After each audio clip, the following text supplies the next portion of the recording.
तो दोस्तों आज हम बात करने वाले हैं थॉर मूवी के बारे में। ये मूवी मार्वल स्टूडियोज़ की 4th मूवी होती है और इस मूवी में बहुत ही ज़्यादा एडवेंचरर होता है। और ये जो मूवी है साइंस फिक्सन, माइथोलॉजी और सुपर हीरो का मिक्स कॉम्बिनेशन होता है।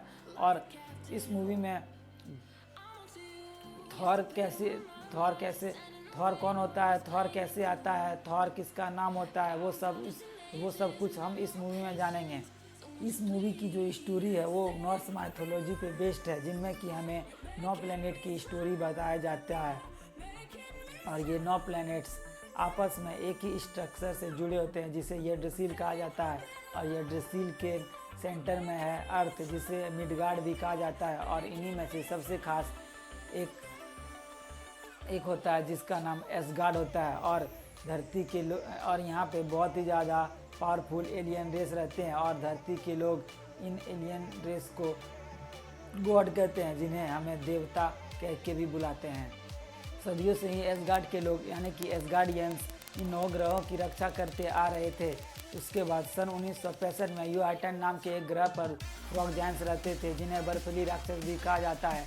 उनका एक राजा होता है जिसका नाम लोफी होता है और वो 9 ग्रहों पर अपना कब्जा करना चाहता है। और उसकी शुरुआत वो धरती से करता है और वो कब्जा करके पूरी जगह पे बर्फ़ की चादर से ढक कर राज करना चाहता है।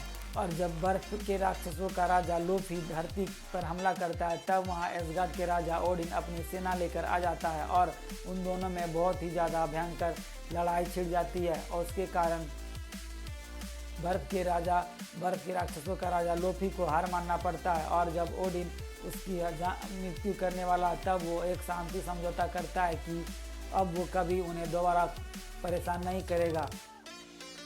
इसके बाद कहानी 2011 की दिखाई जाती है, जिसमें कि अब एसगार्ड का राजा ओडिन बहुत ही ज़्यादा बूढ़ा हो चुका होता है। उसके बाद वो अपनी कुर्सी यानी कि राजगद्दी थॉर को देने वाला होता है। थॉर को वहाँ नया राजा बनाने का घोषित कर दिया जाता है।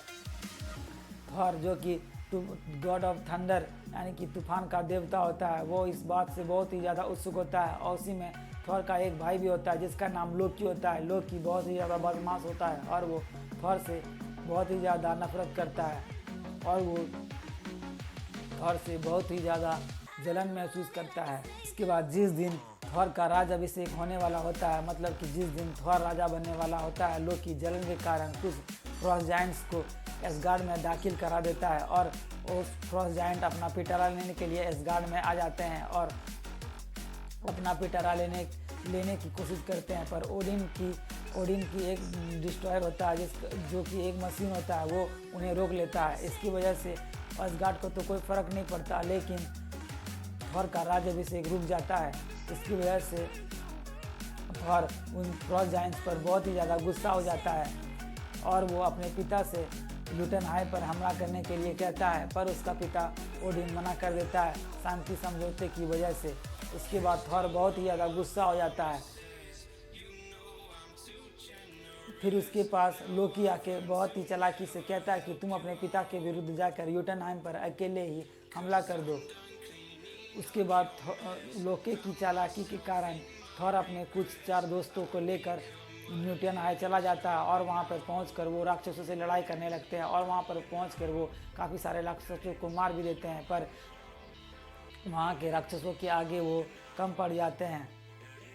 इसके बाद वहीं पे ओडिन आ जाता है और ओडिन थॉर और उसके 4 दोस्तों को बचाकर वहाँ से वापस एसगार्ड ले आते हैं और ओडिन अब थॉर पे बहुत ही ज़्यादा गुस्सा हो जाता है। उसके बाद ओडिन थॉर का सारा शक्ति वापस ले लेता है और उसका जो हथौड़ा म्योनिर होता है उसे भी ले लेता है और उस पर एक मंत्र डाल देता है। उस मंत्र में ये होता है कि उस म्योनिर को वही उठा सकते हैं जो कि इस म्योनिर को उठाने के लायक हो, और जो इस हथौड़ी को उठा सकता है वो उसी को थॉर की सारी शक्तियाँ भी मिल सकती है। और वो उस म्योनिर के हथौड़े को धरती पर फेंक देता है। उसके पीछे थॉर भी धरती पे आ जाता है और वो धरती पे एक साइंटिस्ट से टकरा जाता है और इस साइंटिस्ट का नाम जेन फोस्टर होता है। जेन फोस्टर अंतरिक्ष की एक वैज्ञानिक होती है जो कि अंतरिक्ष पे रिसर्च कर रही होती है। तभी एक अंतरिक्ष से वर्म होल खुलता है जिसमें कि थॉर आके धरती पर गिरता है। उसको देखकर जेन फोस्टर बहुत ही ज़्यादा चौंक हो जाती है और उसके लिए ये घटना बहुत ही ज़्यादा भयानक होता है। उसको अपने रिसर्च में ऐड करके वो बहुत ही ज़्यादा फेमस होना चाहती है। उसके बाद वो थॉर को अपने साथ रखती है और थॉर से बहुत ही सारा सवाल जवाब करती है, पर थॉर उससे ज़्यादा कुछ नहीं बताता।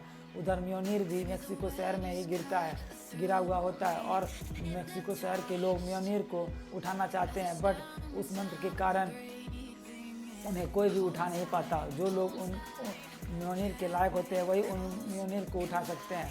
उसके बाद शील्ड के एक एजेंट की नज़र म्योनिर पे पड़ जाती है। उसके बाद वो जेन फोस्टर से मिलते हैं और जेन फोस्टर से उनसे सारा अंतरिक्ष का डाटा और म्योनिर का डाटा शील्ड के एजेंट ले जाते हैं। उसके बाद इधर जेन फोस्टर से थॉर को ये पता लगता है कि थॉर का म्योनिर मेक्सिको शहर में ही है। उसके बाद वो किसी भी तरह मेक्सिको शहर पहुंच जाता है और शील्ड की नज़र से बचते बचाते शील्ड के कई आदमी को धोखा देने के बाद म्योनिर तक पहुंच जाता है और म्योनिर को उठाने की कोशिश करता है, बट म्योनिर को वो हिला नहीं पाता क्योंकि उस वक्त थॉर बहुत ही ज़्यादा घमंडी और मतलबी होता है और म्योनिर वो उसके हाथ से हिल भी नहीं पाता। उसके बाद वहाँ पे शील्ड के आदमी आ जाते हैं और थॉर को गिरफ्तार कर लेते हैं। उसके बाद इधर हमें अगले सीन में दिखाया जाता है कि लोकी बहुत ही ज़्यादा परेशान होता है क्योंकि न्यूटन हाई में जब लड़ाई के दौरान एक राक्षस ने लोकी का हाथ पकड़ा था, तभी से लोकी का हाथ कभी कभी नीला पड़ने लगता है। ये देख के लोकी बहुत ही ज़्यादा परेशान हो जाता है और वो उस जायंट्स फ्रॉग का पिटारा देखने के लिए पिटारे के पास पहुंच जाता है और वह जब उस जायंट्स फ्रॉग का पिटारा हाथ में उठाता है तब वो कुछ देर के लिए पूरी तरह से नीला हो जाता है और इसका कारण जानने के लिए वो अपने पिता ओडिन के पास जाता है और ओडिन उसे बताते हैं कि कुछ साल पहले जब न्यूटन हाई पर जायंट्स फ्रॉग के साथ उनकी लड़ाई हो रही थी तब उन्हें मंदिर में एक छोटा बच्चा मिला था जो कि जायंट्स फ्रॉग के राजा लुइफ का बेटा था और वो बच्चा बहुत ही छोटा और कमज़ोर होने के कारण लुइफ उसे वहीं छोड़ देता है और ओडिन उस बच्चे को उठा के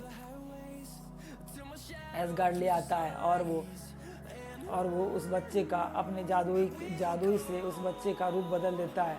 लोकी अब वो जो बच्चा होता है वो वही लोकी होता है। लोकी अब सब सुन के बहुत ही ज़्यादा हैरान हो जाता है क्योंकि वो अब उसे पता चल जाता है कि वो एक राक्षस का ही बेटा है। लोकी के गुस्सा हो जाने के बाद ओडिन इतना सब कुछ सहने के बाद ओडिन की तबीयत बहुत ही ज़्यादा ख़राब हो जाती है। उसके बाद ओडिन अपने स्लीप में चले जाता है जो कि एक बहुत ही खास तरह का नींद होता है। उसके बाद थॉर और ओडिन की ना होने की वजह से लोकी इस बात का फ़ायदा उठाता है। वो न्यूटन हाई चाहता है और लोकी से एक समझौता करता है। समझौता ये होता है कि अगर लोकी ओडिन को मार दे तो लोकी उनका कैस्केड यानी पिटारा लाकर ओडिन हाई के राजा लोफी को दे दे। लोफी ये सौदा मंजूर कर लेता है। उसके बाद लोकी थॉर से मिलने के लिए धरती पर जाता है और उससे बहुत ही बड़ी झूठ कहता है। झूठ ये होता है कि लोकी थॉर से कहता है कि ओडिन की अब मृत्यु हो चुकी है और अब थॉर का एसगार्ड आना सख्त मना है। उसके बाद थॉर ही बहुत ज़्यादा परेशान हो जाता है। उसके बाद जेन फोस्टर का ही एक पार्टनर जो कि जेन फोस्टर का ही एक उस अंतरिक्ष की रिसर्च में हेल्प करता है। वो थॉर को शील्ड से बात करके थॉर को छुड़ा लेता है।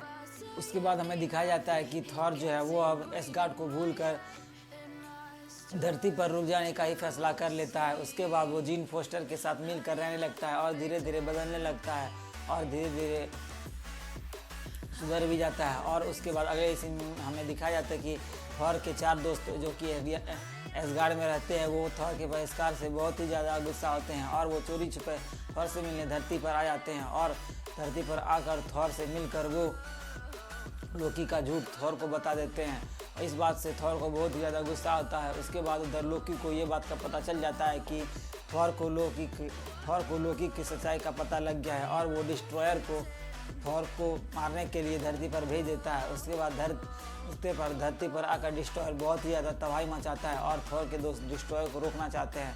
उसके बाद डिस्ट्रॉयर थॉर के ऊपर बहुत ही जानलेवा हमला करता है और थॉर अब मर जाने वाला ही होता है। थॉर के बलिदान से थॉर सोचता है कि अगर वो अपनी बलिदान दे देगा तो लोकी सुधर जाएगा, बट थॉर अपनी बलिदान दे देता है और जब थॉर अब मर जाने वाला ही होता है तब उसके पास उसका हथौड़ा और उसकी शक्तियाँ सारी वो लौट आ जाती है और वो उस हथौड़े से डिस्ट्रॉयर को तबाह कर पाता है। उसके बाद थॉर के चारों दोस्त सब मिलकर एसगार्ड चले जाते हैं और इधर हमें दिखाया जाता है कि लूफी भी अब ओडिन को मारने के लिए एसगार्ड पहुंच जाता है और जब लूफी ओडिन को मारने ही वाला होता है तब लोकी उसे धोखा देकर खुद ही लूफी को मार देता है। वो ओडिन के नज़र में अच्छा बनना चाहता है और खुद ही उसे धोखा दे के मार देता है ताकि उसे राजा बना दिया जाए। तभी वहाँ पर थॉर आ जाता है और थॉर और लोकी में लड़ाई होने लगती है। लोकी ये चाहता है कि वो सभी जायंट फ्रॉस्ट को मारकर अपने पिता को ये दिखा सके कि वो उनका एक लायक बेटा है और वो राजा बन सके।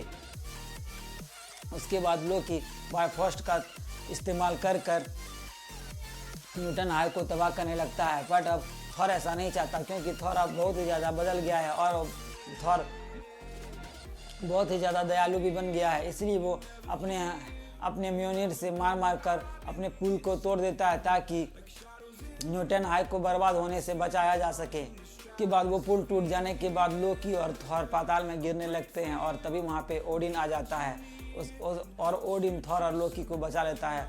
ये देखकर लोकी सोचता है कि ओडिन उसे देखकर बहुत ही ज़्यादा खुश होगा, लेकिन ओडिन के चेहरे को देखकर ऐसा नहीं लगता। वो जान जाता है कि इस सब से ओडिन बहुत ही ज़्यादा गुस्सा है लोकी से। उसके बाद लोकी अपना हाथ खुद ही छोड़ देता है और लोकी पाताल में गिरने लगता है।